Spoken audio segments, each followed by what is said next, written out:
Welcome back, everybody. Get yourself in the holiday spirit by checking out all the events, shows, movie screenings, and more coming up at Austin's iconic theater, the Paramount. Stephen Janice, Paramount's Director of Film Programming, is here to tell us more. Stephen, good morning. Hey, how are you?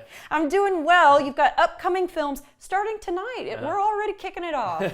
Yeah, and I think, last year for our series we played Die Hard, which is that classic, like, is it or isn't it? Is it or Christmas isn't it? movie. I will say I had a movie critic, Scott Movie Mance, and he said, if it's a redemption story, because that's a quality of holiday movies about being with family. I was like, okay, making some good arguments here. Yeah, I'm very open-minded about it, and I think it was fun just to have that debate last year. Sure. And so this year, tonight, actually, we're showing Edward Scissorhands, which is, I think, even further on the fringe of that debate, but it's a movie that, in particular, like the final act of it and the kind of moments you walk away from it with takes place during the holiday season. And to me, like, if that's the case of a movie, and if you kind of come away with those like holiday cozy feelings, to me that makes it a Christmas movie. And so we're showing that tonight, and I'll be in the lobby arguing with anyone who wants to argue with me about that. If you want to sign up for a debate, all you have to do is show up tonight. I love Edward Scissorhands. I think you see the movie poster, you're kind of terrified by it, but it's actually such a sweet film. Yeah, and I was thinking the other day that it's like this weird moment in Tim Burton's career where he was like on a Christmas kick, because there was also Nightmare Before Christmas, and even like Batman Returns, the sequel with Michael Keaton and Michelle Pfeiffer, like very much a Christmas movie. So I don't know, he was just feeling the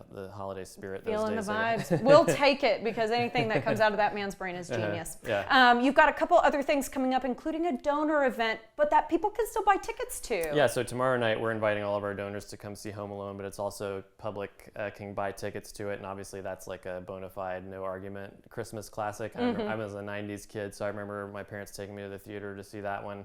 Even in like January and February, I feel like it was like so successful it just kept running and running. It is a great and flick. It has not lost any of its power. It's like one of the great modern slapstick comedies, so that one always brings out a huge crowd. And I think what I always say about these movies is like these are movies that we traditionally like watch at home with our families and stuff. It's kind of where some people see them for the first time, but if you haven't seen these movies on the big screen, it really is worth that trip, because you're gonna like notice things about the movie that you've never noticed before, and like seeing it with a big audience and everyone laughing and stuff, it just brings out different notes to the movie that I think you'll appreciate when you then go on and watch it again at home in the future. Yeah, I think that's really sweet. Okay, you also have live performances, so we're talking movies right now, but boy, you guys also have a stacked set of people coming into the theater. Yeah, we have a lot of like traditions in a weird way of our own during the holiday season. So like William Beckman's Las Posadas tour, which sold out last year, it's basically sold out. I think there maybe like 2 tickets left. Get online so if you're now, watching, everybody. Las Posadas. And he does Christmas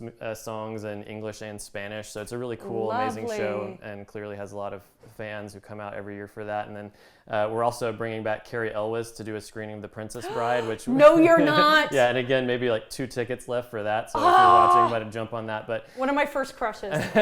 It's like one of the most beloved movies of all time, and he does such a great job like recounting stories of the making of it and how everyone felt making it, and so that's always a fun show. And then later this weekend we're doing Michael Martin Murphy's Cowboy Christmas, which again is a thing we do like every year, and people love to come out and see it. So yeah, those are great shows to check out. It's a whole lot of fun. Oh my goodness. Rocky Mountain Vintage Dancers, Rio Grande Band. It's quite a production. Wow. Okay. Recently, you had the Elf Pub Run. This is the first I've heard of it, so I'm sad I missed it. Yeah. Tell me a little bit about it. Yeah. Also an annual tradition, and it's you come to the theater, everyone meets, and then you kind of go to a different location. This year it was Schultz Garden.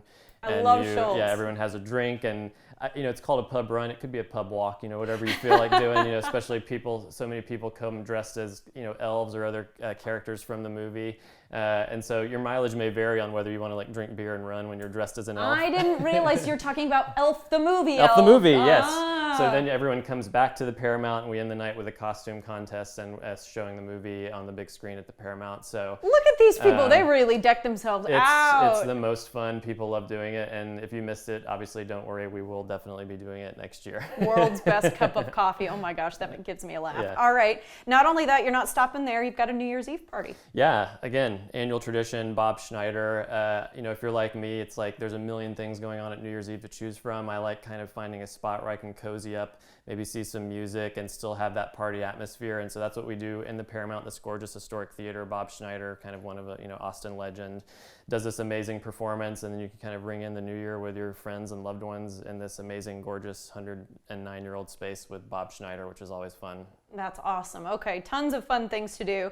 And I was like, well, let's at least talk about 2025 because Steven is very humble, but he's in charge of all programming. He's not just director. He picks everything, all the fun things that you get to see and do when you're out there at the Paramount. Let's talk about January 4th because you guys are gearing up for something right after New Year's. Yeah. That should be a ton of fun. I think everyone makes, their New Year's resolutions. A lot of times it's like, I'm going to see more shows. I'm going to get out and do more things in the arts and stuff like that. And you can do that basically right away in the new year. On January 4th, we're going to do a Taylor Swift laser show. And this is like all the crazy effects you can imagine if you've ever seen like a Pink Floyd laser show, but all set to Taylor Swift music being performed live by a tribute band. So, cool. I hear there are a few fans of Taylor Swift out there, so that's definitely a show right after the new year. They're going to sing louder than the tribute band. They know all the words by heart, those Swifties. Yeah, you don't really need a tribute band for those songs. Oh, goodness. Well, that'll be a lot of fun. And then, of course, the summer is the biggest deal for you. You kind of wait to see, what's up and coming, what's, top of mind when you start picking summer classics for next year. It's a big puzzle putting together like 100 movies we tend to show every summer. And so it's kind of like my list I'm, putting together. I'm thinking about what's going on, like what, old movies are being brought up in like the culture right now, and do we want to celebrate, bring back that sort of thing. And so it's kind of right up to the minute, like March, April, I'm putting that stuff together, and then we always start it in May and Memorial Day. So I'm sure we'll be back to chat with you about it. I am sure that you will, and I will bow down to you, sir, for all of the efforts that you put in. Thank you so much, Steven. We appreciate it. Check out austintheater.org, y'all, to see the full lineup of films, live events, and grab your tickets for anything you want to see. Stick with us. We'll be right back after the break.